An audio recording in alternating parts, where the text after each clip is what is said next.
மீனவர்கள்ட்ட ஒரு முக்கியமான விஷயத்த பதிவு பண்ணணும். இப்போ நம்மள்ட்ட சில பேர் என்ன பண்ணுறாங்கன்னா, ஸ்பேனர் இருக்குது அப்படிங்கிறதுனால சில விஷயங்கள வந்து ஓவரான டைட் வச்சு அந்த மரைய காலி பண்ணிடுறாங்க. உதாரணமா சொல்ல போனோம் அப்படின்னா, ஆயில் கழட்டும்போது அந்த ஆயில் கழட்டுறதுக்கான அந்த போல்ட்ட வந்து ஓவரா டைட் வச்சு மரைய காலி பண்ணிடுறாங்க. நெக்ஸ்ட் வந்து கியர் பாக்ஸில ஆயில் ஊத்தும்போது அதிகமான டைட் வச்சு அந்த கியர் பாக்ஸில உள்ள அந்த மரையுமே நிறைய பேர் காலி பண்ணிடுறாங்க. ஸோ, அதனால் டைட் வைக்கும்போது மைல்டான டைட் வைக்கணும். ஏன்னா மீனவர்களுக்கு வந்து நார்மலாகவே ஹேண்ட் பவர் கூட இருக்கும். ஒரு மெக்கானிக்கு இருக்கிற ஹேண்ட் பவரோட மீனவர்களுக்கு எல்லாருக்குமே ஹேண்ட் பவர் கூட இருக்கும்.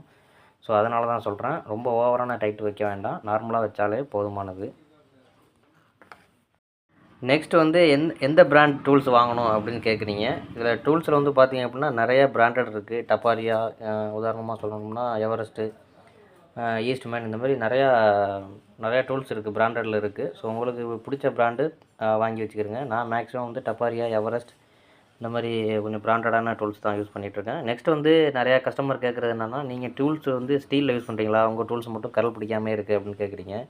அதுக்கு காரணம் வந்து நான் டெய்லி யூஸ் பண்ணும்போது நான் யூஸ் பண்ணும்போதே டூல்ஸில் வந்து ஆயிலும் டீசலும் எப்படியும் அதில் வந்து எப்போதுமே டச் ஆகிட்டே இருக்கும். நெக்ஸ்ட்டு வந்து பார்த்திங்க அப்படின்னா, நான் ஒவ்வொரு ஈவினிங்கும் வந்து வேலையை முடிச்சதுக்கப்புறம் அந்த டூல்ஸை நான் வந்து தொடச்சி வச்சுருவேன். ஸோ, அதனால தான் எனக்கு வந்து அந்தளவுக்கு கரல் ஃபார்ம் ஆகாது.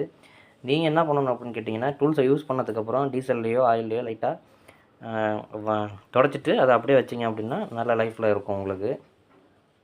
இந்த தகவல் உங்களுக்கு பயனுள்ளதாக இருந்துச்சு அப்படின்னா நம்ம மீனவன் மெக்கானிக் சேனலை சப்ஸ்கிரைப் பண்ணுங்கள். நன்றி.